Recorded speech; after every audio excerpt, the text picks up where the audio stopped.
अस्सलाम वालेकुम। क्या हाल है सभी सुनने वालों का। उम्मीद करते हैं कि आप सब खैरियत से होंगे। अल्लाह पाक आपको अपने हिफ्ज़ व मान में रखे। आज हम जिस टॉपिक पर बात कर रहे हैं वो है साइंस और इंसानी जिस्म में डीएनए।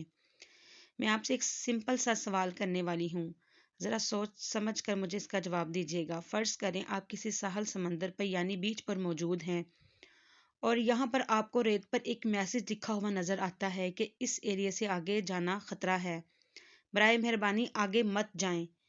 तो सवाल ये है कि मैं अगर आपसे ये कहूँ कि ये मैसेज समंदर की लहरों ने खुद लिखा है, तो क्या आप यकीन करेंगे? बिल्कुल नहीं करेंगे, क्योंकि ये सिर्फ एक मैसेज नहीं बल्कि एक इन्फॉर्मेशन है, और इन्फॉर्मेशन हमेशा इंटेलिजेंट से ही आती है। इसके पीछे एक मुकम्मल सोच होती है, ये खुद ब खुद नहीं आ सकती। तो अब अगर मैं आपसे ये कहूँ कि इंसानी जिस्म के हर एक सेल के अंदर मौजूद डीएनए के अंदर मौजूद इंफॉर्मेशन जो कि कंप्यूटर प्रोग्राम के कोड की सूरत में होती है और हमारी पैदाइश से लेकर हमारी मौत तक हमारे जिस्म को हर लम्हा गाइड करती है कि इंसान के बच्चे को इंसान का बच्चा बनना है, ना कि किसी जानवर का। इसकी आंखें, इसके बाल, इसका कद, इसका रंग, इसके बाल कटने के बाद किस रंग के निकलेंगे और इसकी पर्सनैलिटी कैसी होगी, क्या ये सब कुछ खुद ब खुद इत्तफाकी तौर पर इंसानी जिस्म के अंदर आ सकता है? जैसा कि आज के एथिस्ट साइंटिस्ट का मानना है कि आपका दिल और कॉमन सेंस इस बात पर यकीन करती है, ये बिल्कुल इम्पॉसिबल है। कंप्यूटर प्रोग्राम 0 और 1 डिजिट का मजमुआ होते हैं जो कि इसके हार्डवेयर को बताते हैं कि क्या काम करना है। बिल्कुल इसी तरह से इंसानी जिस्म के हर सेल के न्यूक्लियस के अंदर इसी कंप्यूटर प्रोग्राम की तरह बहुत लंबा और मुश्किल तरीन कोड प्रोग्रामी के तौर पर मौजूद होता है, जो कि खुद से लिखा हुआ माँ बाप से हमें कोई डीएनए कोड की सूरत में हासिल करते हैं। ये 3 बिलियन अल्फाज जितना लंबा कोड होता है, और ये इतना लंबा कोड होता है कि किसी शख्स के पास तमाम डीएनए की इंफॉर्मेशन मौजूद भी हो तो वो इसे रोज़ाना 8 घंटे लिखने के लिए बैठ भी जाए तो इसे लिखते लिखते 60 साल का टाइम लगेगा। अगर इसको कोड किताबों के अंदर लिखना पड़े और ये लिखना शुरू करे तो ये तकरीबन 70 मीटर ऊंची किताबें बनेंगी, और एक बिल्डिंग को इंसानी जिस्म समझ लें तो इसके हर हिस्से के अंदर इसकी तमाम इंफॉर्मेशन मौजूद होगी, मगर एटम के साइज के बराबर है।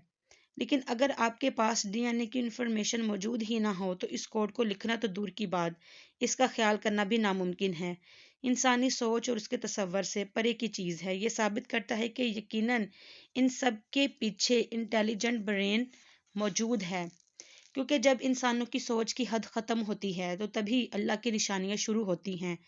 हमारी डीएनए गलती करे एक गलती करने पर खुद को रिपेयर कर सकती है, और अगर एक सेल ख़त्म भी हो जाए तो ये इसकी कॉपी दूसरे सेल में तैयार भी हो जाती है। लेकिन ये इंफॉर्मेशन कभी ख़त्म नहीं होती।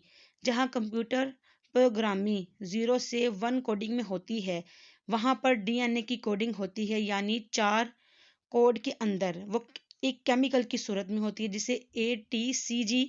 ये 4 मुख्तलिफ केमिकल होते हैं जिनके मुख्तलिफ केमिकल ये डिसाइड करते हैं कि इंफॉर्मेशन की सूरत में जिस्म को कमांड किस तरह देना है, और ये कमांड से डिसाइड करते हैं कि जिस्म के मुश्किल तरीन कामों को किस तरह परफॉर्म करना है।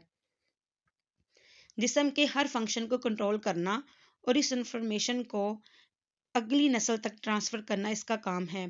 फ़र्ज़ करें अगर किसी कंप्यूटर में प्रोग्राम की कोडिंग 1100, 001, 01011, 101 की कोडिंग है, इसी तरह इंसानी डीएनए की कोडिंग कुछ इस तरह है: AG, AG, TG, CG, TGAC।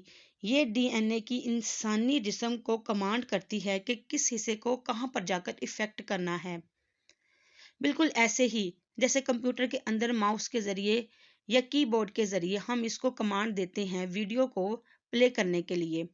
इसलिए आज डीएनए पर रिसर्च करने वाले साइंटिस्ट, खसूसन रिचर्ड डॉकन्स का मानना है कि कोई इंटेलिजेंट ब्रेन इसके पीछे मौजूद है। खुदा की मौजूदगी की इस कायनात के बाद ये सबसे बड़ी दलील है। इस कम्प्लेक्स कोडिंग का कोई प्रोग्रामर मौजूद है जिसने ये सब कुछ लिखा और अपनी पहचान करवाने की कोशिश की है, और वो इंटेलिजेंट ब्रेन और प्रोग्रामर دراصل کون ہے؟ اس کا جواب اللہ پاک قرآن کریم کے اندر کچھ اس طرح سے لکھتے ہیں۔ پیدائش کا عمل بیان کرتے ہوئے اس کا جواب دیتا ہے کہ اللہ نے کس چیز سے تمہیں پیدا کیا، نطفے سے تمہیں بنایا، پھر اس کا اندازہ مقرر کیا، پھر اس کے لیے راستہ آسان کر دیا۔ اس آیت مبارکہ میں اندازہ مقرر کرنے کے لیے قدرہ کا لفظ استعمال ہوا ہے، جس کا انگریزی میں مطلب بنتا ہے ترتیب دینا، اس کی تیاری کرنا یا کسی چیز کو بنانے کا منصوبہ تیار کرنا۔ کیا یہی ڈی این اے کا اصلی کام نہیں ہے؟ یہ انفارمیشن آج سے 1400 سال پہلے کون جانتا تھا؟ صرف اللہ کی ذات۔ اس لیے اللہ پاک قرآن کریم میں فرماتا ہے کہ ہم عن قریب تمہیں تمہاری خود کی جان کے اندر ایسی نشانیاں دکھائیں گے کہ تم بے اختیار کہہ اٹھو گے کہ بے شک اللہ حق ہے۔ آج کے جدید دور میں اتنا بڑا ثبوت بھی کیا غیر مسلموں کو اللہ کے وجود پر یقین دلانے کے لیے ناکافی ہے؟ اور پھر بھی وہ اسے نہ مانے تو اس کو کیا کہنا چاہیے؟ ان کا تکبر یا جہالت؟ اللہ تعالی ہمیں سمجھنے کی اور نیک کام کرنے کی توفیق عطا فرمائے، آمین۔